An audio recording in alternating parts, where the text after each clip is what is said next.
In the spring of 1846, the United States went to war with Mexico, hoping to gain vast territories in the Southwest. Abolitionists bitterly opposed the war as an attempt to expand slave territory, but they were swept away by a national tide of patriotic enthusiasm. The Mexican War ultimately increases the size of the United States by virtually 100%. It almost doubles the size. And the big question is, what are we going to do with all this land acquired from Mexico? Slave owners wanted it all to be slave territory.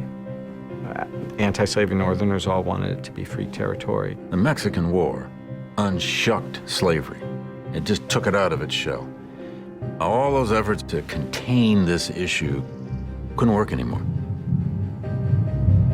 While Southerners saw the expansion of slave territory as a guarantee that the institution would continue to thrive, Northerners viewed those plans as a conspiracy to build a true slave empire. Northerners become convinced that Southerners are hell-bent on moving slavery to every part of the country. And now you have this political fight going on over what's going to happen with that land.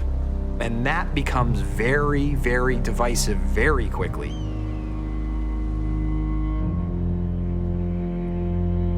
Through 1847 and 1848, the question of the new territories festered. And the answer to that question lay the country's destiny.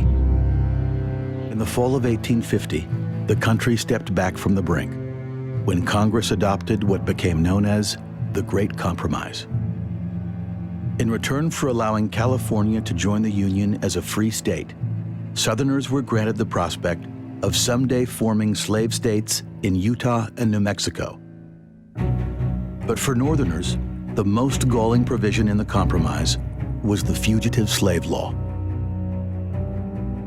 The law stipulated that any citizen, North or South, could be rounded up and forced to catch a suspected runaway. Fugitive Slave Law of 1850 virtually legitimates the kidnapping of free blacks. It means that a Southerner can hunt down any black in free soil and say, "You're my slave." And most significantly, in one sense, any white can be deputized at any moment, day or night, and is required to help round up a suspected fugitive slave. When the compromise was finally sealed in late September, abolitionists were horrified. 20 years of struggle had yielded not emancipation, but 1 million more slaves, and a political agreement to preserve the institution in the United States forever. The petitions, the campaigns, the rallies, the marches, the meetings and resolutions and fundraisers, the mobs, the beatings, all of the sacrifices had been suddenly dealt away by a handful of men in Washington.